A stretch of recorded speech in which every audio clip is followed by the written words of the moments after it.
Foreign investors Bharat से पैसा निकाल रहे हैं। आसान एक्सप्लेनेशन है, एफआईआईज़ को इंडिया पर भरोसा नहीं रहा। लेकिन अगर भरोसा सच में ख़त्म हो गया होता तो फॉरेन पोर्टफोलियो एसेट्स मार्च 2024 के करीब 69.54 लाख करोड़ से जून 2026 में 76.22 लाख करोड़ कैसे हो गए, और ओनरशिप शेयर 17.9% से 15.8% क्यों गिरा। एक ही समय पर फॉरेन स्टेक छोटा भी हुआ और फॉरेन एसेट्स बड़े भी। कॉन्ट्रडिक्शन नहीं है, यही पूरी कहानी की चाबी है। नमस्कार दोस्तों, नॉइज़ को म्यूट कीजिए और डेटा को अनम्यूट। मैं हूं आपका दोस्त अजीत और आप देख रहे हैं दी ओपनिंग एंड क्लोजिंग बेल, जहां ओपिनियन नहीं एविडेंस बोलता है। तो घंटी बजाइए और आज की असली मार्केट स्टोरी शुरू करते हैं।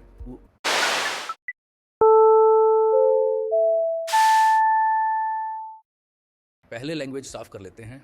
आम बातचीत में हम एफआईआई फॉरेन इंस्टीट्यूशनल इन्वेस्टर कहते हैं।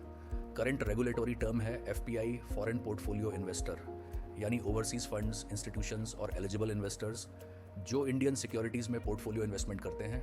अब पार्टिसिपेशन का सबसे साफ हिस्टोरिकल मेजर देखिए। एनएसई लिस्टेड कंपनीज में एफपीआई ओनरशिप फाइनेंशियल ईयर 2024 के एंड पर 17.9% थी। फाइनेंशियल ईयर 2026 के एंड पर 15.8%, गिरावट 2.1 percentage points and a 17 year low. ये कॉस्मेटिक मूव नहीं है। मार्केट कैप ओनरशिप में फॉरेन वॉइस सचमुच कमज़ोर हुई है, लेकिन इसका मतलब ज़ीरो कॉन्फिडेंस नहीं। इसका मतलब है इंडियन मार्केट फॉरेन कैपिटल से भी तेज़ बढ़ा, डोमेस्टिक ओनरशिप बढ़ी और ग्लोबल एलोकेशन का हिस्सा बदला। अब तीन टर्म्स को एक बकेट में मत डालिए। फ्लो बताता है किसी पीरियड में नेट पैसा आया या गया। ओनरशिप बताती है लिस्टेड मार्केट का कितना हिस्सा फॉरेन इन्वेस्टर्स के पास है। एसेट्स अंडर कस्टडी बताता है उनके होल्डिंग्स की रुपी वैल्यू, जिसे फ्रेश फ्लो के अलावा मार्केट प्राइस और करेंसी भी बदलते हैं। इसलिए मई 2026 में इक्विटी से 32,963 करोड़ रुपए निकल सकते हैं। एग्रीगेट आउटफ्लो 29,484 करोड़ रह सकता है क्योंकि डेट इनफ्लोज ने कुछ ऑफसेट किया। एंड फिर जून में टोटल फ्लो पॉजिटिव 4,669 करोड़ हो सकता है। एक नेगेटिव इक्विटी हेडलाइन पूरी फॉरेन बैलेंस शीट नहीं होती। फॉरेन फंड मैनेजर सुबह उठकर यह नहीं पूछता इंडिया अच्छा है या बुरा, वह पूछता है आज के प्राइस पर India, US technology, Taiwan semiconductors, Korea, Japan, another emerging market या रिस्क फ्री बॉन्ड्स में किसका एक्सपेक्टेड डॉलर रिटर्न बेहतर है। सेबी ने मे इक्विटी आउटफ्लोज के कॉन्टेक्स्ट में तीन फैक्टर्स बताए: रूपी depreciation, softer earnings growth expectations और एआई तथा इमर्जिंग टेक्नोलॉजी मार्केट्स का बेहतर परफॉर्मेंस। मतलब इंडिया की कंपटीशन अपने पिछले 10 ईयर एवरेज से नहीं, दुनिया के सबसे अट्रैक्टिव लाइव अपॉर्चुनिटी से है। देश अच्छा हो सकता है, इन्वेस्टमेंट फिर भी महंगा हो सकता है, इकोनॉमी ग्रो कर सकती है, लेकिन अर्निंग्स एस्टिमेट डिसअपॉइंट करे तो स्टॉक री-रेट नीचे हो सकता है। ग्लोबल इन्वेस्टर का रिटर्न रुपीस में नहीं, अक्सर डॉलर्स में जज होता है। मान लीजिए सिर्फ इलस्ट्रेशन के लिए इंडियन इक्विटी 12% ऊपर गई, लेकिन उसी पीरियड में रूपी डॉलर के अगेंस्ट 7% कमजोर हुआ।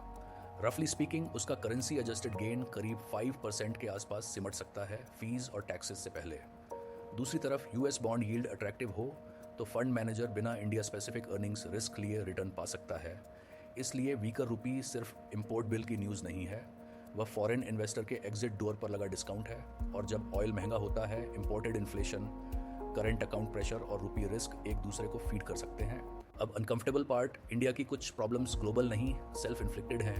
हम फॉरेन कैपिटल को इन्वाइट करते हैं, फिर उसके रिटर्न के रास्ते में मल्टीपल टोल बूथ्स लगा देते हैं। 1 अप्रैल 2026 से सिक्योरिटीज ट्रांजैक्शन टैक्स यानी एसटीटी फ्यूचर्स पर 0.02% से 0.05% हुआ। ऑप्शन प्रीमियम पर 0.10 से 0.15%। लिस्टेड इक्विटी में qualifying short term capital gains पर 20% और लॉन्ग टर्म गेन्स पर 12.5% टैक्स लागू हो सकता है। ट्रांजैक्शन पर टैक्स, प्रॉफिट पर टैक्स, फिर करेंसी रिस्क अलग। हर टैक्स गलत नहीं होता। रेवेन्यू और स्पेकुलेशन कंट्रोल लेजिटिमेट ऑब्जेक्टिव्स हैं, लेकिन ग्लोबल कैपिटल भावना से नहीं, आफ्टर टैक्स रिटर्न से वोट करता है। पॉलिसी मेकर को यह प्रिटेंड नहीं करना चाहिए कि बढ़ती फ्रिक्शन का कॉम्पिटिटिवनेस पर कोई कॉस्ट ही नहीं, लेकिन फेयर रहना भी जरूरी है। जून 2026 में गवर्नमेंट ने individual non resident portfolio limits बढ़ाए, गवर्नमेंट सिक्योरिटीज में एफपीआई इन्वेस्टमेंट की 3 रिस्ट्रिक्शंस हटाई और कुछ सॉवरेन डेट रिटर्न्स के टैक्स ट्रीटमेंट को अधिक कॉम्पिटिटिव बनाया। यानी पॉलिसी पूरी तरह एंटी फॉरेन कैपिटल नहीं है। असली प्रॉब्लम कॉन्ट्रडिक्शन है। एक डिपार्टमेंट कहता है कम इन्वेस्ट, एक्सेस आसान है, दूसरा सिग्नल देता है ट्रांजैक्शन कॉस्ट बढ़ेगी। Frequent rule changes compliance teams का टाइम लेते हैं और प्रेडिक्टेबिलिटी डिस्काउंट पैदा कर सकते हैं। ग्लोबल फंड को रेड कारपेट और टोल प्लाजा एक साथ दिखे तो वह ब्रोशर नहीं, नेट रिटर्न स्प्रेडशीट पड़ेगा। अब उस इश्यू पर जिसे पोलाइट मार्केट कमेंट्री अक्सर जल्दी से स्किप कर देती है, गवर्नेंस। फॉरेन इन्वेस्टर सिर्फ पीई रेशियो नहीं खरीदता, वह प्रोमोटर्स, बोर्ड, ऑडिटर्स, डिस्क्लोजर्स और इन्फोर्समेंट पर ट्रस्ट खरीदता है। इंडिया में बहुत सी हाई क्वालिटी कंपनीज और comparatively stringent listed company rules हैं, लेकिन प्रमोटर ड्रिवन स्ट्रक्चर्स में माइनॉरिटी शेयर होल्डर्स का रिस्क रियल है। ओईसीडी ने रिलेटेड पार्टी ट्रांजैक्शंस में कॉन्फ्लिक्ट ऑफ इंटरेस्ट और अब्यूज पोटेंशियल पर खास अटेंशन दिया है। Related party transaction normal business भी हो सकती है, बट जब प्रमोटर की प्राइवेट एंटिटी को फेवरेबल डील मिले, रॉयल्टी बाहर जाए, एसेट्स रिलेटेड पार्टी को ट्रांसफर हों, ऑडिटर वार्निंग लेट आए या डिस्क्लोजर टेक्निकली सही लेकिन प्रैक्टिकली ओपेक हो, इन्वेस्टर गवर्नेंस डिस्काउंट लगाता है। रैम्पेंट करप्शन को स्लोगन की तरह बोलना आसान है। इन्वेस्टर के लिए यूजफुल सवाल है, रूल्स होने के बावजूद डिटेक्शन, डिस्क्लोजर और पनिशमेंट कितने टाइमली और कंसिस्टेंट है। कानून स्ट्रांग हो और एनफोर्समेंट अनप्रेडिक्टेबल तो ट्रस्ट प्रीमियम नहीं, रिस्क प्रीमियम बनता है। अब डोमेस्टिक स्ट्रेंथ की बात। मई 2026 में डोमेस्टिक इंस्टीट्यूशनल इन्वेस्टर्स यानी DIIs ने इंडियन इक्विटीज़ में 82,880 करोड़ रुपए लगाए, जब FPIs इक्विटीज़ में सेलर्स थे। यह ह्यूज स्ट्रक्चरल चेंज है। म्यूचुअल फंड्स, इंश्योरेंस मनी और रिटायरमेंट सेविंग्स ने मार्केट को फॉरेन फ्लोज का हॉस्टेज रहने से बचाया है। लेकिन यहाँ से एक डेंजरस कंक्लूजन निकलता है, अगर FIs पूरी तरह चले जाए तो अच्छा ही होगा। नहीं, डिपेंडेंस कम होना हेल्थी है, ग्लोबल कैपिटल को इरेलेवेंट बताना इंटेलेक्चुअल शॉर्टकट है। Foreign participation liquidity, price discovery, foreign exchange inflows, research scrutiny और ग्लोबल बेंचमार्क रेलेवेंस लाती है। घर का पैसा शॉक अब्जॉर्बर है, इसका मतलब यह नहीं कि एयरप्लेन से दूसरा इंजन निकाल देना अचीवमेंट है। FPI सेलिंग का इम्पैक्ट हर स्टॉक पर इक्वल नहीं आता। Foreign ownership heavy large caps और ग्लोबली बेंचमार्क्ड सेक्टर्स पहले प्रेशर महसूस कर सकते हैं। बैंक्स में लिक्विडिटी और मैक्रो कॉन्फिडेंस मैटर करते हैं। इंफॉर्मेशन टेक्नोलॉजी यानी IT में US डिमांड, AI स्पेंडिंग और डॉलर रेवेन्यू मैटर करते हैं। कंज्यूमर और इंडस्ट्रियल कंपनीज में वैल्यूएशन और अर्निंग्स डिलीवरी मैटर करती है। ऑयल महंगा हो तो एयरलाइंस, पेंट्स, टायर्स, केमिकल्स और लॉजिस्टिक्स की मार्जिन्स दब सकती हैं। अपस्ट्रीम एनर्जी को सपोर्ट मिल सकता है, इसलिए FPI स्टोरी सिर्फ निफ्टी ऊपर या नीचे नहीं है।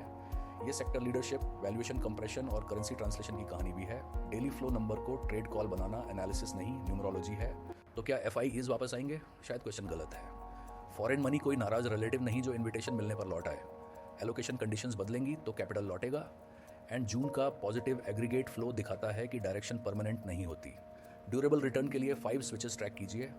1. अर्निंग्स एस्टिमेट्स कट होना बंद हो। 2. वैल्यूएशन प्रीमियम ग्रोथ से जस्टिफाई हो। 3. रूपी वॉलेटिलिटी मैनेजेबल हो। 4. ग्लोबल यील्ड्स और कंपीटिंग AI मार्केट्स का अपॉर्चुनिटी कॉस्ट कम हो। 5.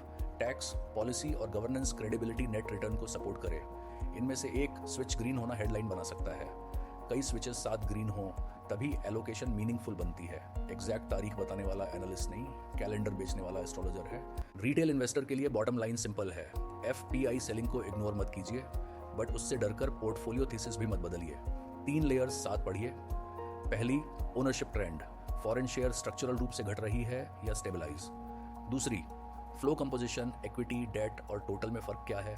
तीसरी, रिटर्न मशीन, अर्निंग्स, वैल्यूएशन, रूपी, यील्ड्स, टैक्सेस और गवर्नेंस में कौन सा स्विच बदला। इंडिया की ग्रोथ स्टोरी रियल हो सकती है और मार्केट रिटर्न फिर भी डिसअपॉइंटिंग हो सकता है। डोमेस्टिक लिक्विडिटी स्ट्रांग हो सकती है और गवर्नेंस फेलियर फिर भी कैपिटल डिस्ट्रॉय कर सकता है। फॉरेनर्स सेल कर सकते हैं और अगले क्वार्टर वापस बाई भी कर सकते हैं। एविडेंस का काम सर्टेनिटी देना नहीं, गलत सर्टेनिटी हटाना है। ये वीडियो केवल एजुकेशन और इन्फॉर्मेशन के लिए है, इन्वेस्टमेंट एडवाइस या रिकमेंडेशन नहीं। तो दोस्तों, आज की घंटी यहीं थमती है, लेकिन याद रखिए, मार्केट बंद हो सकता है, कहानी नहीं। अगर आज के वॉक थ्रू ने नॉइज़ कम और क्लैरिटी थोड़ी ज़्यादा की हो तो वीडियो को लाइक कीजिए, चैनल को सब्सक्राइब कीजिए और कमेंट में बताइए फॉरेन कैपिटल के लिए सबसे बड़ा इशू वैल्यूएशन है, टैक्सेशन है या गवर्नेंस। मैं हूं आपका दोस्त अजीत। अगली घंटी तक क्यूरियस रहिए, डिसिप्लिन रहिए और हेडलाइंस नहीं, एविडेंस फॉलो कीजिए। मिलते हैं अगली मार्केट स्टोरी में।